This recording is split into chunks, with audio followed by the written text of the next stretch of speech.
Hello, good morning. Welcome sa aking channel. So ngayon araw ng Wednesday, medyo maulan yung panahon natin. So simula pa kanina umaga, sobrang ulan. So medyo humina na yung ulan, makakapag-vlog na tayo. So ngayon katatapos lang natin magligpit dito sa ating sari-sari store at saka mag-display ng mga paninda natin sa labas. Lalong-lalo na yung mga chicherya dahil yung iba kong mga chicherya nasa labas siya. So inayos natin at saka hindi pa tayo tapos ayos na mga chicherya. So, siguro mamaya aayusin ko ulit. So, ito guys, may isang box pa tayo.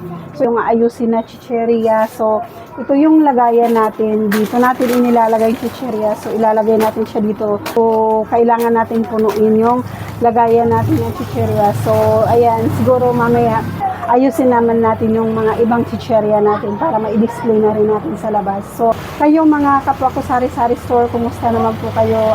Sana okay yung mga binta natin sa ating mga sari-sari store. So, dito sa akin, medyo okay lang naman. So, syempre, dumadaan din tayo sa tumal dahil marami tayong mga katabing sari-sari store. So hindi natin maiwasan na maranasan natin yung tumal sa ating sari-sari store, lalong-lalo na ngayon malakas ang ulan, so wala masyado tayong customer dahil hindi lumalabas yung mga tumal natin dahil sobrang ulan nga sa labas. So yung mabili lang sa atin yung itlog at saka yung mga Lucky Mead.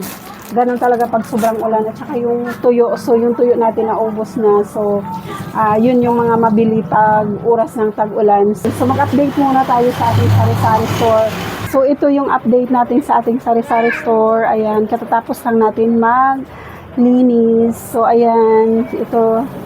Ayan yung mga candy natin dyan. So ayan yung mga, so ito yung mga candy natin sa baba.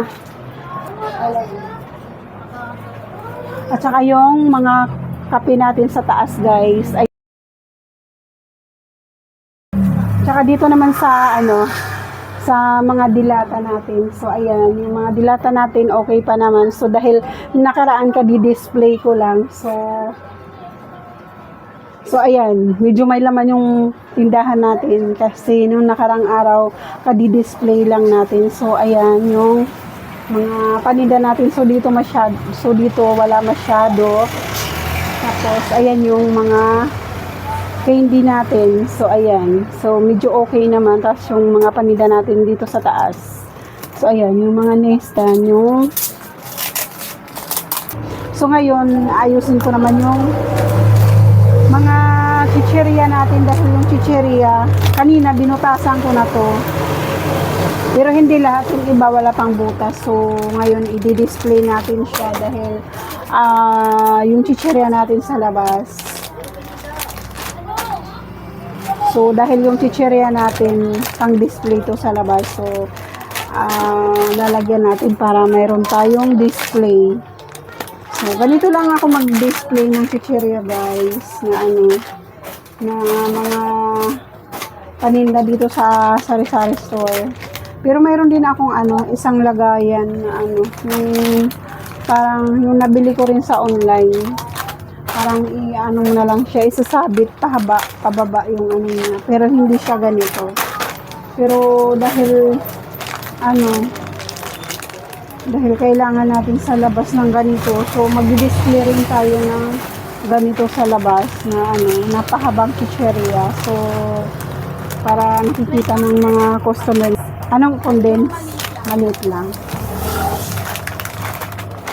So ayan yung ginagawa natin sa chicherya. Ganito lang yung pagka-display ko. Tapos meron din isang klase yung pahaba lang siya.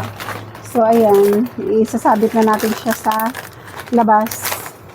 Tapos yung iba bubutasan ko siya dahil wala pa siyang butas. So, ito yung deliver sa atin yung nakaraan ni Jack Angel. So, ayan, pasensya na po, may bumili. So, ayan yung ginagawa natin dito sa ating sari-sari store. Nakakatulong din to sa chicherya para dumami din yung mga paninda natin. At pabili din to yung mga chicherya. Yan naman.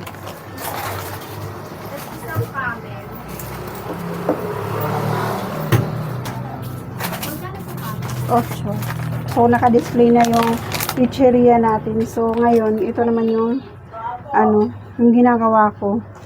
Bago siya mai-display, kailangan muna natin siyang butasan. So, ito yung pambutas natin sa ating chicheria. Malaking tulong siya para maayos yung pagka-display natin ng chicheria natin. Kasi mayroon din tayong isang displayhan na pahaba siya. So, yun yung ginagamit naman natin pag napuno na yung natin sa labas. Yun naman yung isang ginagamit ko, yung pahaba. So, yun. Lahat ng chicheria na na deliver sa atin. So, ginaganito muna natin. Binubutasan para maganda yung pagka-display niya. Kasi pag ang ibubutas mo agad, alambre, so, siya, parang nasisira yung niya dito sa may dulo. Pero pag may ganito ka, pambutas, so, maayos yung pagkabutas niya.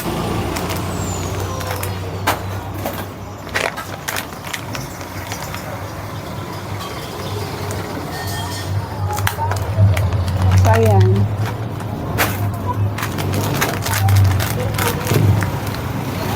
Yung iba may mga butas na, pero yung iba wala pa.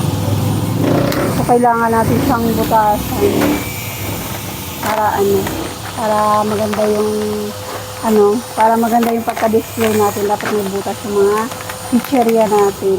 So, ayan lang yung mga ginagawa natin dito sa ating sari-sari store. Pag wala tayong customer, so, kailangan natin ganito, yung mga pan-display natin, nagre-repack. So, ayan lang, pag wala tayong ginagawa dito sa ating sari-sari store, nagre-repack ng mantika, nag-aayos ng mga chicheria, ayan, binubutasan natin, tapos nagdi-display, nagre-repack ng mga asukal, mantika. So, dahil tayo lang naman ang gumagawa dito sa ating sari-sari store, dahil yung partner natin may ibang paninda din siya. So, lahat tayo ang gumagawa dito. So, ayan lang guys, kung hindi pa po kayo nakapag-subscribe sa ating channel, huwag niyo nakalimutan mag-subscribe. Thank you for watching.